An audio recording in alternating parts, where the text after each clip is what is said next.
Hello guys, welcome back to the Silver Libertad, and here's Titty Hunter. Today, the 1993 Libertad, coming up next. Your winner by unanimous decision, and still World Heavyweight Champion of the World, the Mexican Libertad. Ladies and gentlemen, your host, Titty Hunter. Before we focus in on the 93 Libertad, let's talk shop for a little bit. Someone hit me up in the DMs in Reddit, brought up an interesting question, and it drew my attention. It made me remember about a stage in my journey when I first started collecting, in particular in my first year. This person had asked me, they purchased a roll from somebody of Libertads, roll of Libertads, and they arrived, and he decided he wanted to open it. He opened it, and inside there was Libertads in there from different years. And so he reached out to the seller and said, "Hey, I was under the impression that this roll, they should all be from the same year." And then the seller, the dealer, whoever it was, gave him the runaround. "Oh, no, yeah, that's absolutely normal. It's like that."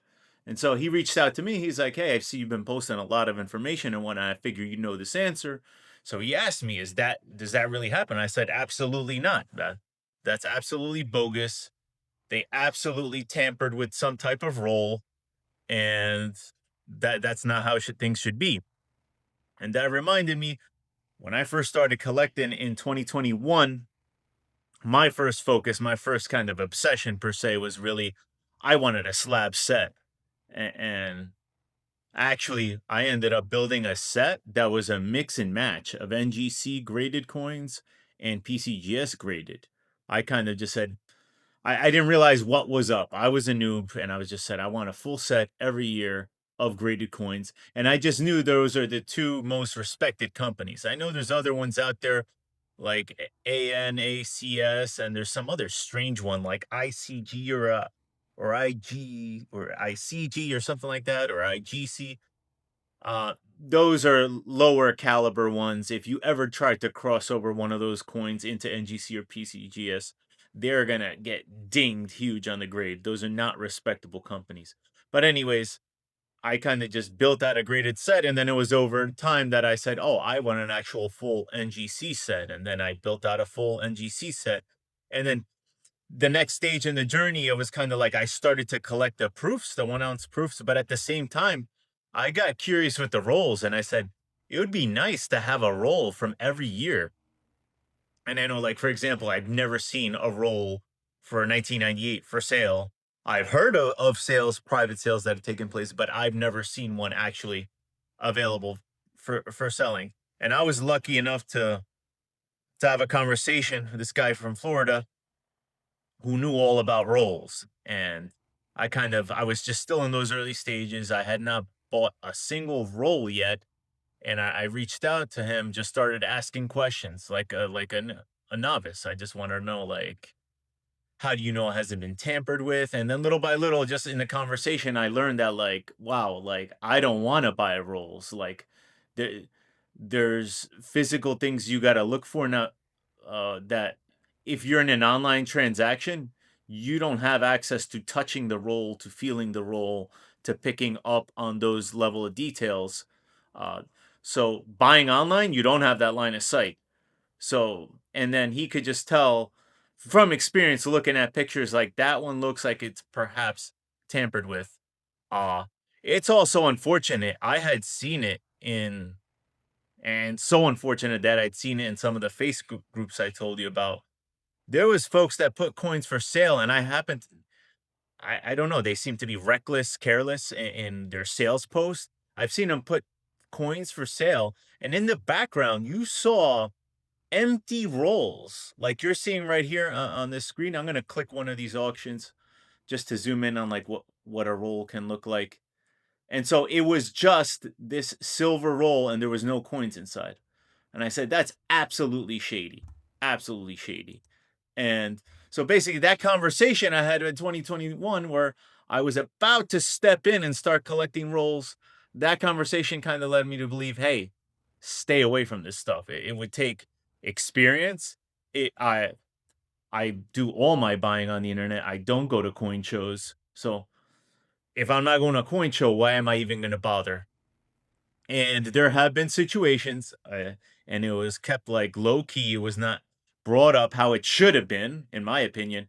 It was a couple of years ago. Someone was selling a bunch of 2010 rolls, and I got a lot more to say about the 2010 again in this video, but we'll get to that later. But it was 2010 rolls, and someone was involved in a transaction. They bought a bunch of rolls, and they happened to say, I want to start grading these, so I'm going to crack these rolls open, get the best looking ones, mail them in to PCGS and GC, and get some good grades, and then the ones that aren't grade worthy, I'll just hold on to them as loose coins.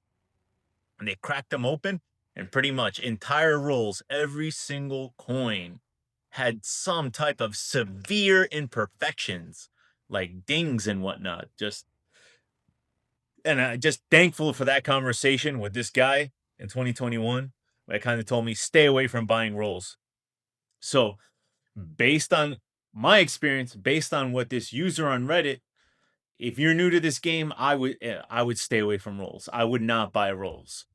Are there some straight shooters out there?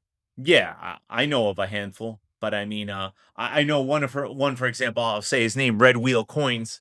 He's on Reddit, he's on TikTok or whatnot. I know he has a ton of rolls, and I would trust him any day buying a roll from him. But I think he's on the fence now. He's seeing the silver price take off, and he's kind of like, I think I want to hold on to these.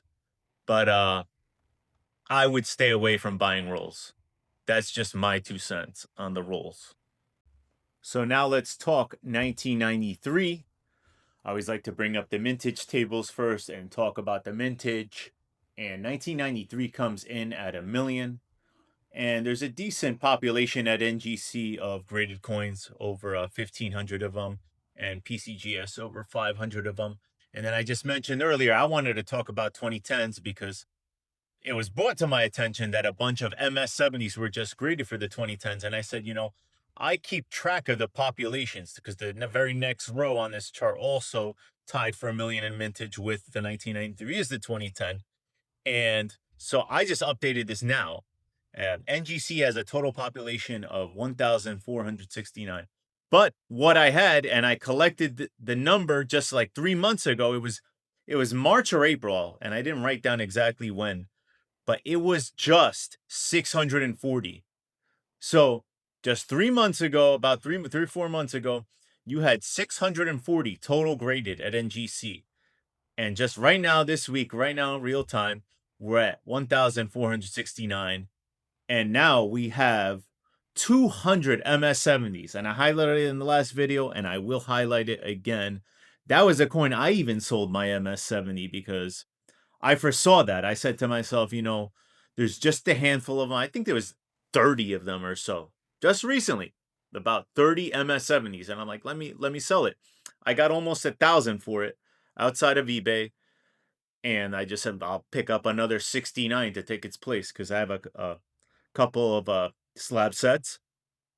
And I just had that premonition something like this would happen. And now we went from earlier in the year at around 30 or so, low 30s of MS70s for 2010. And now we are at 200 MS70s for the year 2010. So I want to highlight it again, and I will highlight it every video. I think it's important for every collector, whether new or seasoned, you got to understand that less than 1% for most years of the minted coins have been graded. So, and that means statistically, very easily, some short-term event where somebody takes out a bunch of rolls and they just submit them for a grading, and it changes the whole, at least in the short term, the pricing dynamics. And it's also why I recommended, don't chase the top pop, the top grade. Don't necessarily want to chase MS70s if they're not bountiful for a year. Grab like I was saying in 1982, I was saying, grab yourself an MS66, grab yourself an MS65. Basically the coin is priced at where it's paid itself for the grading. You don't have to buy a raw coin and go through the hassles and pay the expenses of getting the coin graded. you're just basically buying it off eBay or hopefully off of eBay for slightly cheaper. And you're getting yourself a graded coin and you don't have to go through the hassle of getting it graded. And you're going to enjoy the price appreciation as the price of silver goes up and as more collectors come up and start collecting Libertads. So that's my whole discussion on the 2010 and on the focus on that less than 1% of the mintage being graded. But 1993, 2010, they're both tied at $1 million in mintage. I want to highlight this chart again and the dynamic that's happening here that started with the 91 Type 2, and we saw it in 92 and 93. It's those colored lines, not the bars, but the lines. The blue bar being NGC, the blue line being NGC and the red line being PCGS. And basically what it's saying is what percentage of the total population is graded 69 or 70. So it's very clear with those lines snuggling up against the zero in the 1980s, essentially saying, hey, it's close to impossible to have 69s and 70s in those 80s because of just poor quality control. Now we're starting to see that come back up here in the early 90s. And basically what you're seeing, that little peak there around for last year, 92, it was about 45% or so. All of the total graded population is 69s or 70s, more like 69s. And in 1993, just under 40%. It's more like a 35% or so that are graded 69s and 70s. So now let's check out the NGC and the PCGS population reports. And just before I pulled this up, I actually went and pulled up my stats for 1993. I had made a Reddit post 148 days ago. And that is when I gathered a snapshot that 148 days ago, NGC had a total graded population of 1993's 1,443. And this week when they updated, like I said, I think they updated Tuesday or Wednesday, every Tuesday or Wednesday. We are now up to 2,554. So in 148 days, we shot up pretty much over 1,000. And the 70s, 148 days ago, there were 1970s. And today, up to 20. And on the PCGS side has been more stable at 584. And when I had gathered this stat earlier this year, 148 days ago, we were at 528. So PCGS, not much, but like I mentioned, on the NGC side, being that less than 1% of coins minted that have been graded, very easy to see drastic shifts like that. So that's what the population reports look like. Thankfully, no contrived varieties for this year or for the next several years. So that's good news. I hope you enjoyed this video on the 93 Libertad. Like and subscribe, and stay tuned. Next time we will be doing 1994.